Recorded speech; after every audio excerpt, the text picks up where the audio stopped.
Юраты зашить майялым. Буду, иркан. Чаваш челги бурчухне, тенже путмейн. Кодаму мелис, истяму ки. И туғантыр, и матуртыр, әткәм әнкәмнең теле.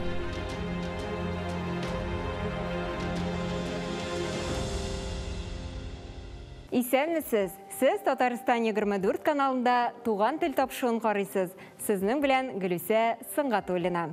Бүгенге тапшу Удмурт милләте, әлеге халыкның мәдәнияте, үзенчәлекләре, бәйрәм йолалары, традицияләре һәм төрле милләтләрне яктыртучы тормыш агачы проекты хакында. Удмуртлар килеп чыгышлары ягыннан төньякка һәм көньякка бүленә.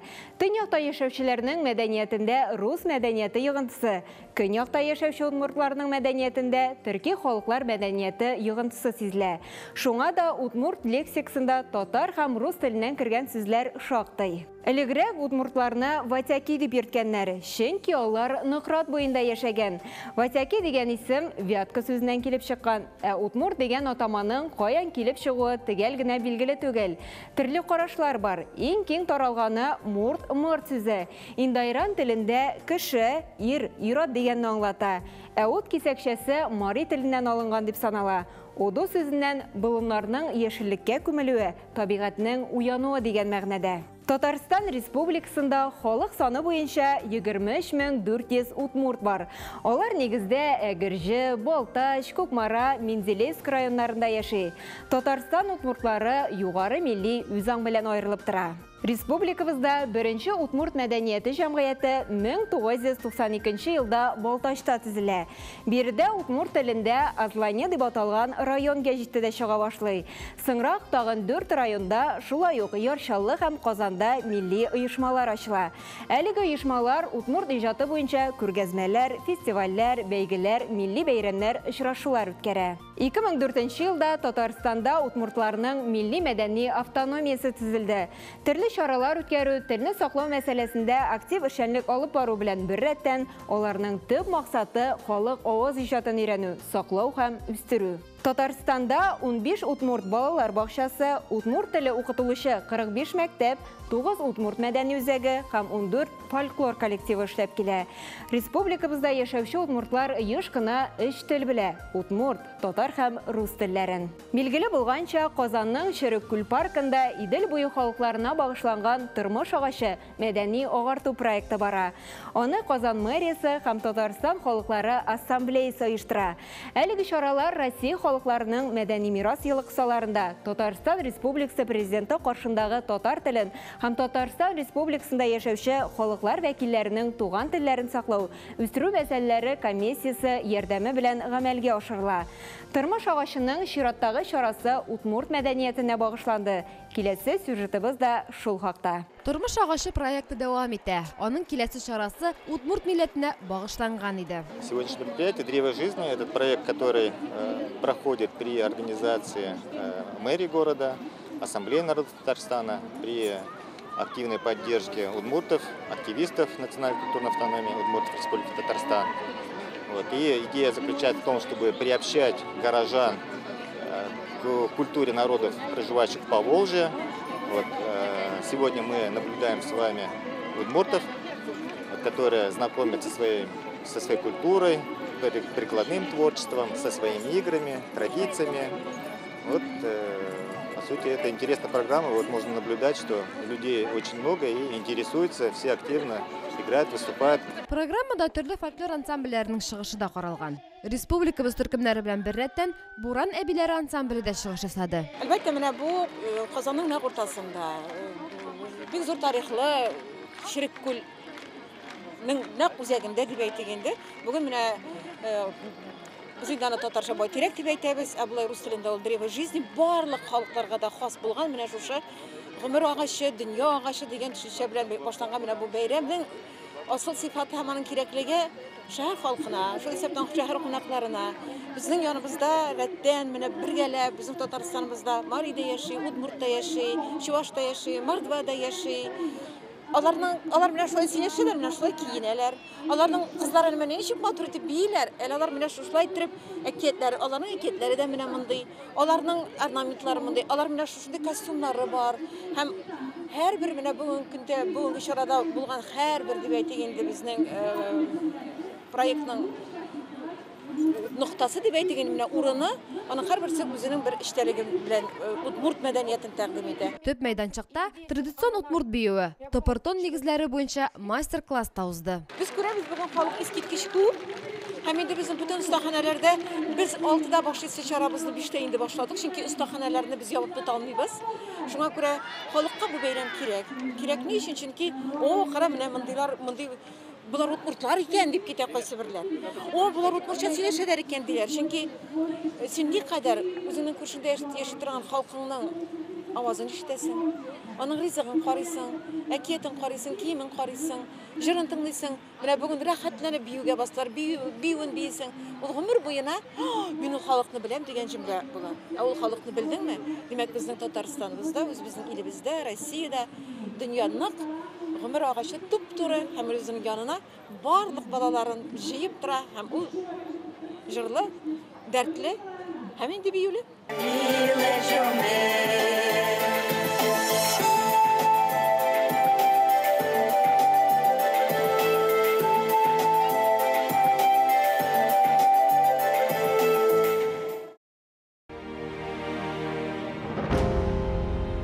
Удмуртлар шактый иҗади халык. Удмурт фольклорыннан мифлар, легендалар, әкиятләр, табышмаклар туган.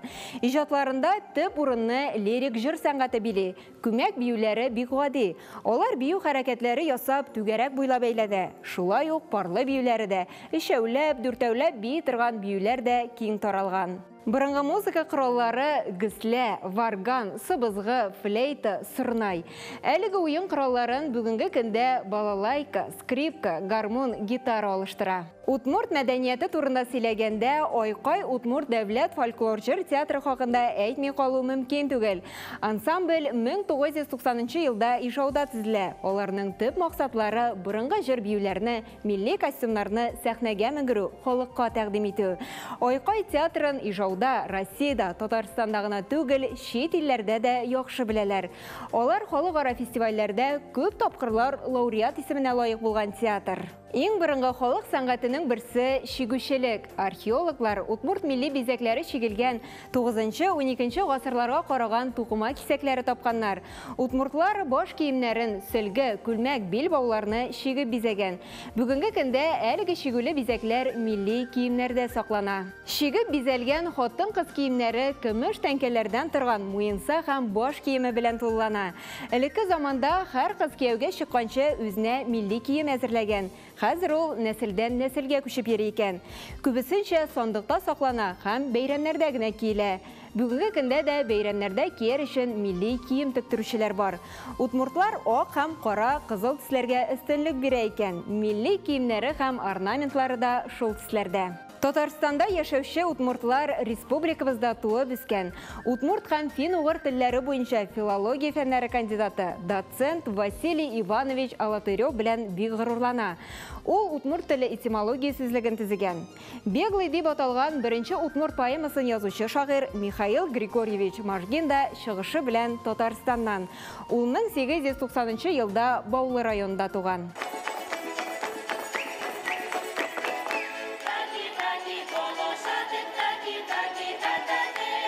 Алдагы тапшыруларыбызның берсендә сезне күп милләтле Чепья авылы белән таныштырган идек. Бу юлы бәйрәмдә аларның күрше авылларыннан килгән ансамбль белән танышу насыйп булды. Без Балташ районыннан, Урта Күршет авылыннан килдек. Бүген бу фестивальгә.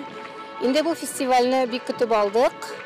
Бик матур фестиваль. Бу фестивальдә әле без беренче тапкыр килдек. Татарча шундый матур сөйләшәсез, аңлавымча сезнең авылыгыз күп милләтле. Нинди милләт вәкилләре яши сездә? Мин үзем Чепья авылыннан, безнең инде марилар, удмуртлар, татарлар, уруслар күп милләтле бик данлыклы Чепия авылы инде безнең авылда. Булдаганда төшердек кайтып. Ие. Ансамбль Удмуртча шулдыржыт дип атала. Ягъни күңелле кичә дигәнне аңлата. Biz монда коллектив җыелды, берничә клуб мөдирләре дә безнең Балтач районы Удмурт авылы клуб мөдирләре дә бар монда. Безнең бу ансамбльгә кушылып килдек. Biz бик киләсебез килде инде бу дигә. Репертуарыгыз турында да сөйләп китегез әле. Халык җырлары гынамы сездә фольклор яки инде эстрада да бармы? Эстрада җырларына башкарыйбыз. В основном инде безнең шул фольклор, халык Удмурт халык җырлары инде үзебез җырлаган җырларыбызны без инде калдырасабыз килә, үзебезнең үсеп килә торган балаларга аларны өйрәтәбез. Аның өстендә бик күп эшләр барабыз. Бик матур гына яшьләребез бар инде ансамбльдә күрәсездер. Яшьләр бар. Күбесе бик яратып йөриләр. Гармончыларыбыз бар, яшь гармончыларыбыз, биючеләр шулай ук. Инде удмуртча җырларны, элекке җырларны, халык җырларны аларны яратып башкаруларына без бик шатбыз. Ансамбльнең тарихи гаять бай. Ул 1986 елда укыйшкан. Һәм шул көннән бирле уңышлы эшләп килә. Карап торам, сезнең костюмыгыз бик үзенчәлекле менә бу тәңкәләр. Күкрәкчә дип атала инде бу татарча. Сезнеңчә ничек була бу? Безнеңчә аталау Камали дип. Инде үз һәр минең үзен исемләре бар. Менә баштан башласак инде монсы Татья дип атала. Башка кия торган монсы инде Чыртыкыш дип атала. Булары инде Камали и менә бу күлмәкләр инде барсы да элеккеге инде моңар может 100 елдан да артыктыр инде булар безнең әниярдан безнең әбиләрдән калган күлмәкләр. Без аларны бик саклап тотабыз. Менә бу бәйрәмләргә, концертларга без һәр вакытта шушы матур костюмнарыбызны киеп чыгабыз.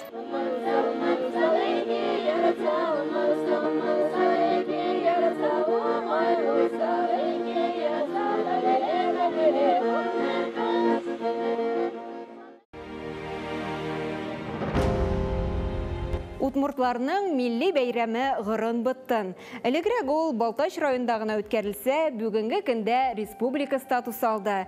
Ул язгы чәчү эшләре беткәннән соң пешән чабулар башланыр алдыннан уңышның мул булуын теләп үткәрелә. Гырын быттын бәйрәме удмуртлар өчен татарларның сабан туе кебек мәгънәгә ия. Гырын быттын бәйрәменнән кала удмуртлар Раштуа, Пасха, Петровканы, Ильинканы һәм башка бәйрәмнәрне зурлап үткәрәләр. Һәр бәйрәмнең үз йоласы кабатланмас традицияләре бар. Удмуртлар йола традицияләргә айруча да тугры. Алар өчен ата-бабалардан калган милли мәдәни мирасны саклау бик мөһим. Удмуртларның күпчелек бәйрәмнәре җир, уңыш, табигать, хезмәт белән бәйле.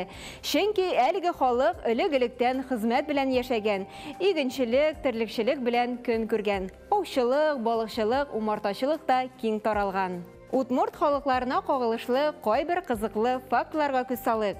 Яратып ашаган ризыгыбыз пилмәнне удмуртлар үзләренең милли ашлары дип саный. Пилмән сүзнең хәтта удмуртча аңлатмасы да бар. Пел, колак дигәнне аңлатса, нянь, икмәк дигәнне белдерә. Бүгенге көндә удмуртларның күбесе православие динендә булуга карамастан, кайбер авылларда әле борынгы йолалар һәм мәҗүсилек сакланып калган. Ата-бабалары табынган җир, күк, су алаларына ышану, аларга кырбан китерү бүгенге көн өчен ят күренеш кебек тоелса да, андыйлар әле дә бар. Тагын бер кызыклы күренеш, удмуртларның күбесе җирән чәчле. Җирән чәчлелек буенча алар кельт һәм ирландларын да уздырып җибәрә хәтта. Удмуртлар күтәренке күңелле булулары белән аерылып тора. Бәлки кояш кебек елмаеп торганга җирән чәчле булып туалардыр. Тагын бер кызыклы факт. Марстагы Глазов исемле 25 километр диаметрдагы кратер шул исемдәге Удмурт шәһәре хөрмәтенә аталган. Элекке традицияләр сакланып калган кайбер Удмурт авылларындагы гаиләләрдә хатын-кыз гаилә башлыгы булып санала. Элек Удмурт гаиләләрендә барысында да диярлек матриархат булган. Иң өлкән хатын-кызның рөхсәт фатихасына башка бер эштә эшләнмәгән. Һәр милләтнең байлыгы булып милли костюмнары тора. Тормыш агачы проектында Удмурт милләтнең костюмнарын сүрәтләүче күргәзмә оештырылган иде. Здесь представлено у нас на данном материале мужской костюм удмуртский. Здесь получается пояс, да, именно на этом представлено пошире, например, пояс, да, и бывают еще немножко узкие пояса. Широкие пояса обычно уже на себя одевают, получается, жрецы, мужчины, которые уже в статусе, скажем так, да, а тонкие это парни, мальчики и так далее. Вот здесь уже представлен более такой широкий вариант, то есть это же пояс, наверное, жреца какого-то. Ну и по виду это, если более белый вид, скажем так, это, скорее всего, представлено северный вариант костюма, так как считается то, что северный, наверное, дальше от татар как-то расположены, и они более там белого варианта. А темные варианты костюмов уже тоже представлены здесь. Вот они более южные, они ближе к татарам. У них уже было, может быть, больше денег, чтобы купить, например, да, цветную там, например, ткань, либо ее покрасить, например. Хатын-кыз костюмнары исә һәр вакыттагыша гаять күп төрле. Женский вариант костюма представлен, это более уже южный вариант, да. Здесь тоже вот как раз таки более уже у нас, естественно, метка, да, это представлено удмуртов. Это тоже специальные элементы платья карта. У нас, например, называется у меня в деревне. Здесь можно представить как маниста, да, например. Вот. Также здесь уже старинные вот варианты, вы видите. Это платья старинные Кукмарского района. Это вот называется камзол. Черная, получается, накидка. И здесь можно тоже головные уборы посмотреть. Данный вот головной убор представлен, это девичий головной убор, получается, да. Здесь представлено невесты, головной убор невесты. И вот этот головной убор уже носят замужние женщины. То есть на этот головной убор еще одевается такой айшон, называется, как каркас из бересты. Получается, подготавливается каркас, и на этот каркас одевается вот этот вот платок, скажем так, да, накидка. Күргәнегезчә, удмурт милли костюмнарында да тәңкәләр еш күренеш. Алар нинди функция башкара? Представлены серебряные монеты. Как говорят, удмуртскую девушку слышно издалека, но видно близко, чтобы как бы это защита от сторонних глаз, чтобы первое, скажем так, первый глаз упал именно на монетки, чтобы с глаза никакого не было. Вот считается то, что монетки, они считаются такими. Бездә һәр милләтнең бүгенгесе матур, киләчәге ныклы, яшь буыны өметле булсын дигән теләктә калабыз.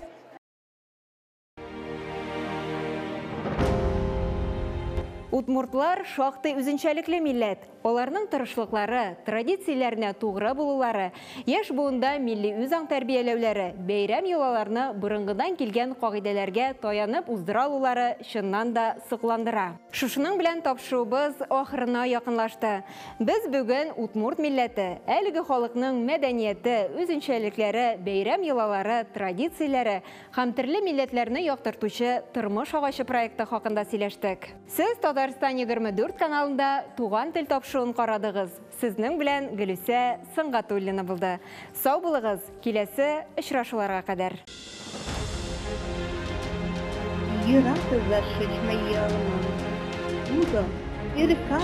Чуваш челги бурчухне, тенже путмейн. Куда мумелис, истяму И туган тел, и матур тел, әткәм әнкәмнең теле.